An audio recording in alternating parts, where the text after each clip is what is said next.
किसान एवं बागवान भाई बहनों नमस्कार। डीडी हिमाचल से आप कार्यक्रम देख रहे हैं कृषि दर्शन।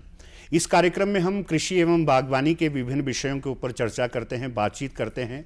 इसी कार्यक्रम में कुछ ऐसी चर्चा भी करते हैं जो कृषि के साथ अतिरिक्त आय के संसाधन हमारे किसान एवं बागवानों के रहते हैं। आप जानते हैं हिमाचल प्रदेश में मत्स्य पालन भी एक अतिरिक्त आय का साधन हो सकता है और हिमाचल प्रदेश में इसकी अपार संभावनाएं हैं। बहुत से ऐसे किसान एवं बागवान खेतीबाड़ी के साथ साथ मत्स्य पालन भी कर रहे हैं। यदि आप भी मत्स्य पालन से जुड़ना चाहते हैं, आप इसको करना चाहते हैं, तो आज के कार्यक्रम में आपको बहुत ही बहुमूल्य जानकारी प्राप्त होने वाली है। आज हम जिस विषय पर चर्चा कर रहे हैं दर्शकों, वो है मत्स्य प्रजनन एवं सजावटी मत्स्य पालन का प्रबंधन। आज इस विषय पर हम चर्चा करना चाहते हैं। आप सब जानते हैं कि सजावटी मछलियां देखने का शौक हर किसी को रहता है। बड़े रेस्टोरेंट में जाएं या बड़ी बड़ी जगहों में जाएं, वहां पर ऐसी सजी संवरी हुई मछलियां देखते ही हमारा मन आकर्षित हो जाता है। आज उसी विषय को लेकर आपके समक्ष आए हैं। इस विषय पर संपूर्ण जानकारी देने के लिए आज हमारे बीच मौजूद है मत्स्य विभाग से सहायक निदेशक श्री पंकज ठाकुर जी। ठाकुर जी, कार्यक्रम में आपका अभिनंदन है। सभी के लिए नमस्कार।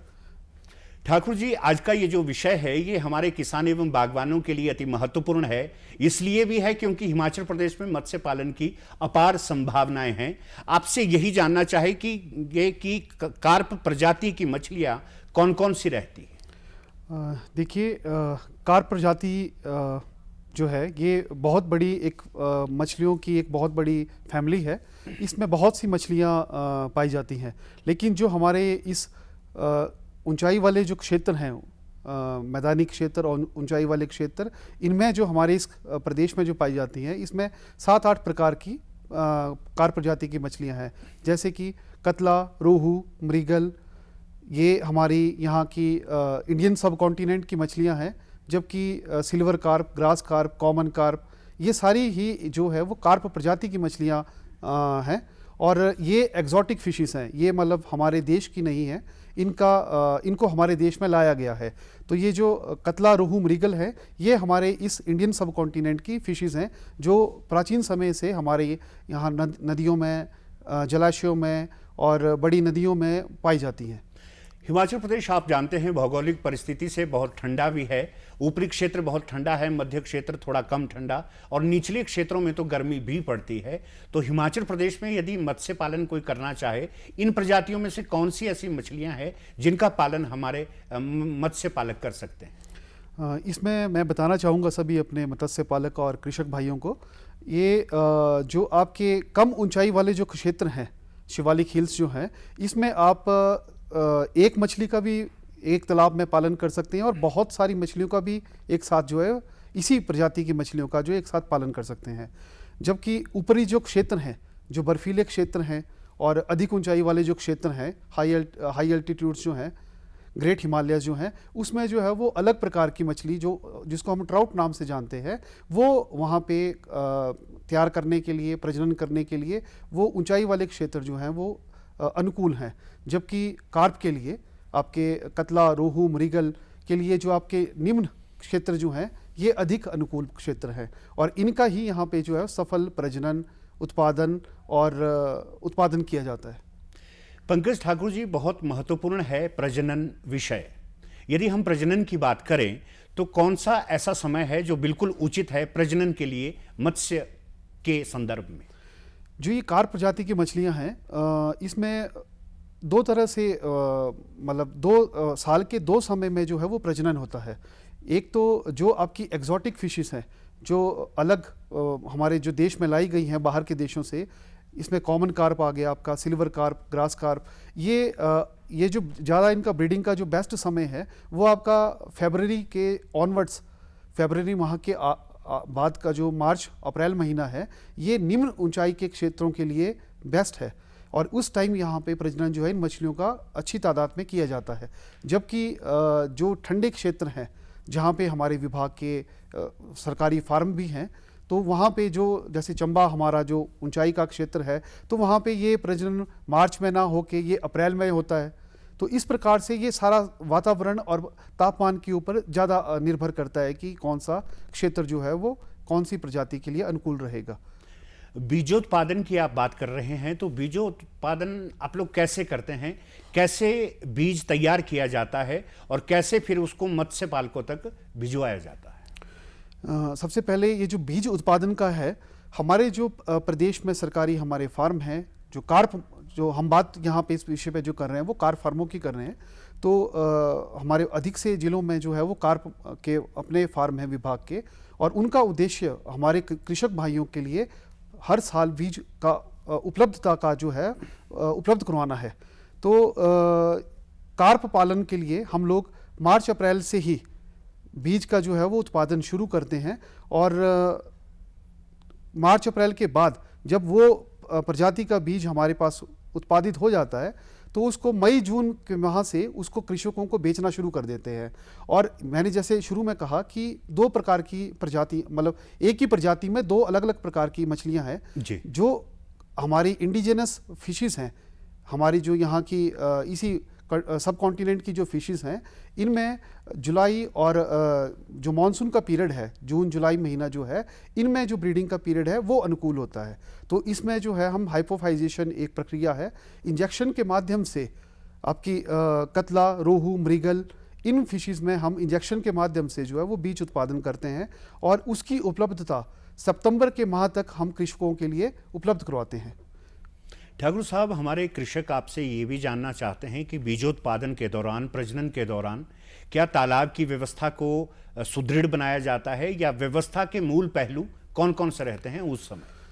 देखिए, ये एक बहुत ही मतलब तकनीकी तौर का काम है। इसमें आमतौर पे सभी को लगता है कि मछलियाँ जिस प्रकार से जलाशयों में या नदियों में स्वयं प्रजनन करती है ये उस प्रकार से होता है, पर ये गलत धारणा है। फार्मों के ऊपर सब कुछ जो ये कार्य है ब्रीडिंग का, मत्स्य प्रजनन का, ये वहाँ पे कार्यरत जो हमारे कर्मचारी अधिकारी हैं वो ही वहाँ पे खुद जो है इसका प्रजनन करवाते हैं। और तालाब के लिए बीज उत्पादन अच्छा हो, वो उसकी गुणवत्ता अच्छी हो, इसके लिए तालाबों को बहुत पहले से 2-3 माह पहले से जो है वो बीज तैयार करने के लिए अनुकूल बनाया जाता है। जैसे कि शुरुआत में तालाबों को खाली किया जाएगा, उसमें अच्छी मात्रा में धूप लगाई जाएगी ताकि सारी जो गंदगी वाली गैसेस हैं वहाँ से एस्केप हो सकें, निकल सकें, और उसमें उसकी जुताई की जाएगी, और ताकि वो जो मिट्टी है, फर्टाइल मिट्टी जिस तरह से हम खेतों में करते हैं उसी प्रकार से उपजाऊ मिट्टी जो है वो ऊपर आ सके और उसका मिश्रण ठीक रहे, ताकि आगे चल के उसमें मत्स्यों के लिए जो प्राकृतिक आहार खुद रुके हुए पानी में जो तैयार होता है वो अच्छी मात्रा में तैयार हो सके, जिसके अनुकूल ही फिर मछलियों का हमें जो है सर्वाइवल रेट है वो अच्छी मात्रा में मिल पाता है। और तालाबों को खाली करना, सुखाना, धूप लगाना, उसमें चूना गोबर डालना, ये सारी प्रक्रियाएं जो हैं वो 1-1.5 माह पहले जो है वो आरंभ की जाती हैं। और बाद में जब तापमान में अनुकूल हो मत्स्य प्रजनन के लिए तो उस प्रकार से फिर हम ब्रीडिंग से करने के बाद उस रुके हुए पानी में फिर उन मछलियों के तैयार जो बच्चे होते हैं उनको संग्रहित करते हैं, ताकि वो अच्छी अपनी नेचुरल फूड जो वो उस तैयार रुके हुए पानी में जो तैयार होता है, हम थोड़ा इसमें डिटेल में बात करते हैं। तो वो जो रुका हुआ फीड जो तैयार होता है, क्योंकि शुरुआत में मछली के बच्चे के लिए जो आहार है वो प्राकृतिक तौर के ऊपर उस तालाब में तैयार करना पड़ता है, तो इसके लिए ये सारी प्रक्रियाएं जो हैं वो अपनाई जाती हैं। आपके कहने का तात्पर्य है कि तकनीकी तौर पर ये कार्य बहुत बृहद है और आप लोग बहुत सजगता से इस कार्य को करते हैं। दर्शकों, आप डीडी हिमाचल से कार्यक्रम देख रहे हैं कृषि दर्शन। इस कार्यक्रम में आज हम बातचीत कर रहे हैं मत्स्य प्रजनन एवं सजावटी मत्स्य पालन का प्रबंधन। आज हमें इस जानकारी को देने के लिए हमारे साथ मौजूद है मत्स्य विभाग के सहायक निदेशक श्री पंकज ठाकुर जी। हम चर्चा कर रहे हैं प्रदेश में यदि अतिरिक्त आय के संसाधनों से ग्रामीण जुड़ना चाहते हैं तो उनको क्या करना होगा, मछली पालन की प्रदेश में कितनी संभावनाएं हैं। आपसे हमारे दर्शक अब जानना चाहते हैं यदि मिश्रित कार्प मत्स्य पालन से हमारे बागवान किसान जुड़ना चाहे तो वो जानना चाहते हैं कि मिश्रित कार्प मत्स्य पालन वास्तव में है क्या। मिश्रित मत्स्य पालन, जैसा कि ये नाम से ही पता लग रहा है कि विभिन्न प्रजातियों की एक साथ एक तालाब में उसका पालन करना, ताकि वो अच्छी तरह से जिस तालाब में वो पाली जा रही हैं उसके पानी की जो उपलब्धता है और उसकी जो प्रोडक्टिविटी है, उत्पादन क्षमता है, उसका अच्छे प्रकार से जो है वो दोहन हो सके। अगर आप एक तालाब में एक प्रजाति की ही मछलियों को डालेंगे, अगर एक प्रजाति की मछलियों का ही बीज डाला जाए तो उसमें उत्पादन कम होगा, और अगर उसमें मिश्रित मत्स्य उत्पादन की पालन किया जाए तो उसमें उत्पादन 3 गुना 4 गुना तक चला जाता है। और ये डिपेंड करता है कि आप कौन सी मछलियों को उस तालाब में डालने के लिए चयन कर रहे हैं। तो इसमें आप इसकी जो स्टॉकिंग है, स्टॉकिंग जो है, संग्रहण जो है मत्स्य बीज का, इसके भी 2-3 पहलू हैं कि कौन कौन सी प्रजाति किस अनुपात में डाली जाए, ये एक डिपेंड करता है। अगर 2 या 3 वैरायटियां हैं, 4 वैरायटियां हैं, 5 वैरायटीज़ हैं, तो आप 5 या 6 वैरायटीज़ तक को जो है वो एक तालाब में जो है एक साथ पालन कर सकते हैं। और अगर आप इसको दूसरे तरह से देखें कि उत्पादन की जो बात है, तो अगर उस तालाब के एक ही मछली का बीज डाला जाए तो उसकी जो उत्पादन क्षमता है तो वो तालाब की ज़्यादा होगी उत्पादन क्षमता, लेकिन आप उसका दोहन नहीं कर पाएंगे क्योंकि उसमें एक ही प्रजाति का बीज है और वो मछली का बीज उस तालाब में एक ही स्तर के ऊपर जो है वो अपना आवास या अपना पालन अपने लिए स्थान बना के वहाँ पे पल रहा होता है। जबकि अगर आप कतला, रोहू, मृगल को इस तरह से करें, क्योंकि हर एक मछली तालाब में अलग अलग पानी की सतह के ऊपर अपना निवास करती है, तो कतला और सिल्वर कार्प जो है पानी की ऊपरली सतह पे ऊपर ज़्यादा पाए जाते हैं, और रोहू जो है वो पानी के मिड लेवल के ऊपर जो है वो ज़्यादा रहना पसंद करता है। जबकि कॉमन कार्प, ग्रास कार्प और मृगल, ये जो प्रजातियां हैं कार्प वैरायटी की, तो ये पानी के बॉटम लेवल के ऊपर, तालाब के तल के ऊपर, ये वहाँ पे रहना पसंद करती हैं और उसी क्षेत्र के आहार को खाएंगी ताकि और उसी से जो है वो मत्स्य उत्पादन में बढ़ोतरी देखने को मिलेगी। पंकज जी, हमारे मत्स्य पालक आपसे ये भी जानना चाहते हैं कि हिमाचल प्रदेश में प्रजनन केंद्रों की कैसी स्थिति है। हमने देखा है घाघस में भी प्रजनन बहुतायत किया जाता है और उसी के साथ गोविंद सागर झील में भी मत्स्य विभाग वर्षों से प्रजनन का कार्य करता है। ऐसे कितने प्रजनन केंद्र हैं और कहाँ कहाँ से ये जो मछली का बीज है जिसको आप लोग तैयार करते हैं हमारे मत्स्य पालकों को प्राप्त हो सकता है? देखिए, इसमें जो मत्स्य पालक जिस प्रजाति का बीज लेना चाहता हो वो अपने ज़िले में मत्स्य विभाग के कार्यालय से संपर्क करके उसकी उपलब्धता के बारे में पूर्ण जानकारी ले सकता है। और यदि उस प्रजाति का बीज जो उसकी मांग हो वो उस ज़िले में नहीं हो तो वो आसपास के जो उसको उपयुक्त लगे तो उस फार्म से भी वो संपर्क कर सकता है। और इसमें जो बीज उत्पादन है, बीज उत्पादन जो है वो घाघस फार्म के ऊपर जिला बिलासपुर में एकमात्र फार्म है, वहाँ पे किया जाता है। वहाँ पे हमने पिछले वर्ष रोहू का और कॉमन कार्प का बीज उत्पादन किया है। इसी प्रकार से मंडी में डहर के पास एक फार्म है अलसू में, तो वहाँ पे इंडियन मेजर कार्प जो प्रजातियाँ हैं इनका बीज मिलता है। हंगेरियन कार्प है वहाँ पे, उसका बीज मिलता है। अमूर कार्प का बीज मिलता है। और सुल्तानपुर में फार्म है, कार्प फार्म है, और एक फार्म कांगड़ा में है। नालागढ़ गगरेट ऊना में फार्म है। आपके दियोली जिला ऊना में भी फार्म है एक गगरेट नाम से, तो वहाँ पे भी आपको जो है वो कार्प मत्स्य का जो है वो बीज प्राप्त हो सकता है। और गोविंद सागर झील में? गोविंद सागर झील में तो जो हमारे मछुआरे वर्ग हैं जो वो काम करते हैं वहाँ पे जो हम प्रति वर्ष जो विभाग वहाँ पे बीज डाल रहा है तो उसका निकालने का काम करते हैं। वो एक अलग सब्जेक्ट है जिसमें कि कैप्चर फिशरीज के नाम से है कि जलाशयों से विभाग बीज डालेगा या जो वहाँ पे ऑटो ब्रीडिंग होगी, सहायक नदी नालों में जो ब्रीडिंग होगी उससे जो मछली का उत्पादन होगा उसको फिर मछुआरे लोग जो है वो पकड़ेंगे और वो कोऑपरेटिव सोसाइटीज़ को लाके फिर वो विभाग को प्रदान करेंगे और जो कॉन्ट्रैक्टर है वो फिर उसको मार्केट में जो है वो सेल के लिए लेके जाएगा। और इसमें विभाग जो है प्रतिवर्ष गोविंद सागर और विभाग के अनेक जलाशयों में 5 जलाशयों में प्रतिवर्ष जो है वो बीज संग्रहण करता है ताकि उन मछुआरों को मछली जो है वो बहुतायत में उपलब्ध हो सके। दर्शकों, श्री पंकज ठाकुर जी आज हमें बता रहे हैं कि मत्स्य पालन की हिमाचल प्रदेश में संभावनाएं कितनी है, बीज कहाँ से उपलब्ध हो सकता है, यदि आप इस पालन से जुड़ना चाहते हैं तो आप कैसे संपर्क कर सकते हैं, बीज की उपलब्धता आपको कैसे होगी। अब आपके मन में प्रश्न उठ रहा होगा कि सरकार कोई योजना के माध्यम से मत्स्य पालन को बढ़ावा देने के लिए कोई योजना भी चला रही है। हमारे दर्शक आपसे जानना चाहते हैं सरकार की उन योजनाओं के बारे में जो मत्स्य पालन को बढ़ावा देने के लिए प्रदेश में वर्तमान में चलाई जा रही है। वर्तमान में भारत सरकार और प्रदेश सरकार के द्वारा मिलके एक योजना हमारे विभाग में चलाई जा रही है जिसका नाम प्रधानमंत्री मत्स्य संपदा योजना है। ये 2020 से लेकर अप्रैल 2020 से लेकर अगले वर्ष 31 मार्च 2025 तक के लिए प्रस्तावित है। और इसमें कोई भी मत्स्य कृषक या कोई भी अन्य व्यक्ति भी विभिन्न जो उसके घटक हैं उसमें अब आवेदन करके विभाग से अपने लिए अनुदान प्राप्त कर सकता है, अपने लिए रोजगार बना सकता है। और जिस तरह से हम बात कर रहे हैं कार्प मत्स्य उत्पादन की, तो ये सारे घटक उस योजना में सम्मिलित हैं। और 1 हेक्टेयर के तालाब पर उस योजना में जो अनुदान राशि का प्रावधान है, मैं वो दर्शक भाइयों को बताना चाहूँगा।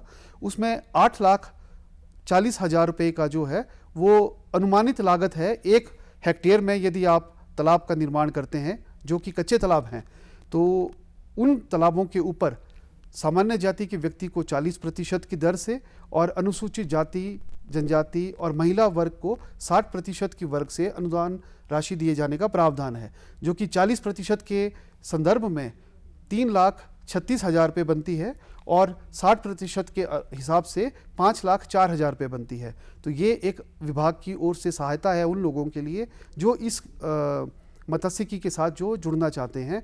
और इसके अतिरिक्त पहले वर्ष जब व्यक्ति कोई काम अपना कर ले, तालाब का निर्माण कर ले, तो ये उसके लिए ये राशि है।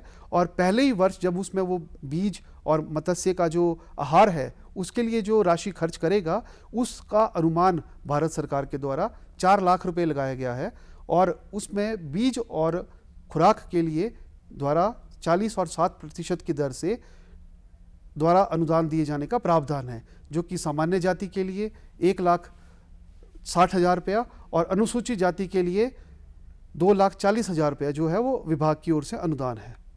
आपने अपने उत्तर में आहार का जिक्र भी किया। हमारे दर्शक भी आपसे यही जानना चाहते हैं कि व्यवस्था के दौरान आहार कैसे उपलब्ध करवाया जाता है उन मछलियों को, और आहार काहे का रहता है, और आहार देते वक्त किन विशेष बातों का ध्यान रखना चाहिए, और जो तालाब है, जलाशय हैं, उनकी सफाई व्यवस्था का कितना ध्यान हमारे मत्स्य पालकों को रखना चाहिए।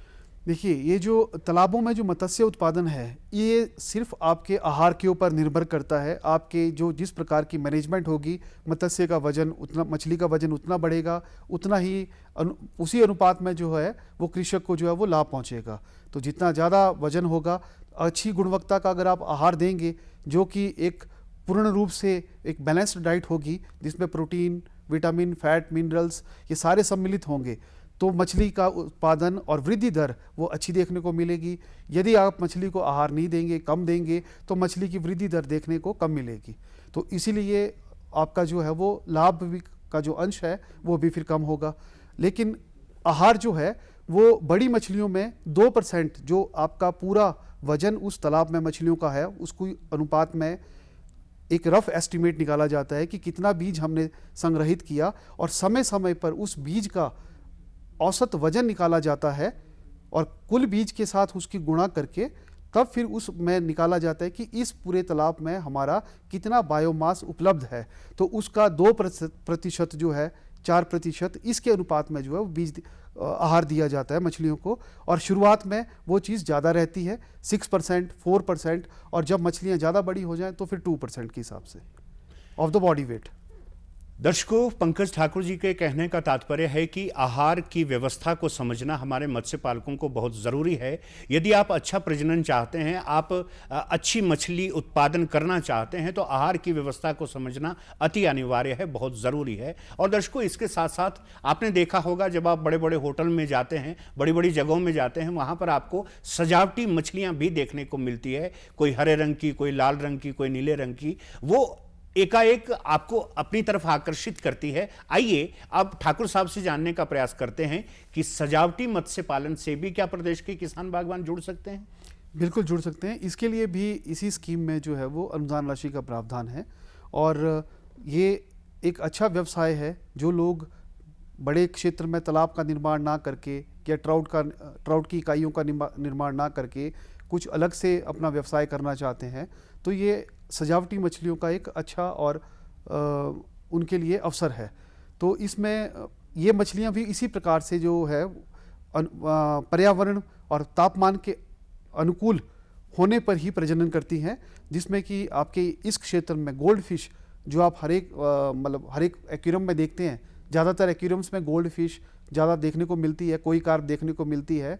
तो वो उन प्रजातियों का यहाँ पे जो है वो आसानी से प्रजनन करवाया जा सकता है। इसके अतिरिक्त कुछ और भी मछलियाँ हैं जो मछली अंडा ना दे के सीधे बच्चों को, छोटे छोटे बच्चों को जन्म देती है। तो वो उस प्रकार की 3-4 वैरायटीज़ हैं, गप्पी, प्लेटी, स्वाट टेल, मोली, ये सजावटी मछलियाँ हैं, और ये 5-6 सेंटीमीटर से ज़्यादा बड़ी भी नहीं होती। तो इस प्रकार की मछलियों का भी प्रजनन जो है वो किसान बागवान जो है वो खुद करवा सकते हैं। ये जो प्रजनन है ये क्या हिमाचल प्रदेश में संभव है, या बीज के लिए जो मछलियां हैं वो बाहर के प्रांतों से कहीं लानी पड़ती? नहीं, बीज अगर आप अच्छी वैरायटी का चाहते हैं, ब्रूडर मछलियां चाहते हैं, तो वो आप बाहर से भी ला सकते हैं, या तो आप हमारे विभाग के फार्मों से, जो हमारे कार्प फार्म है वहाँ पे आपको गोल्ड फिश और कोई कार्प, इन 2 प्रजाति का बीज जो है वो अच्छी मात्रा में आपको मिल सकता है।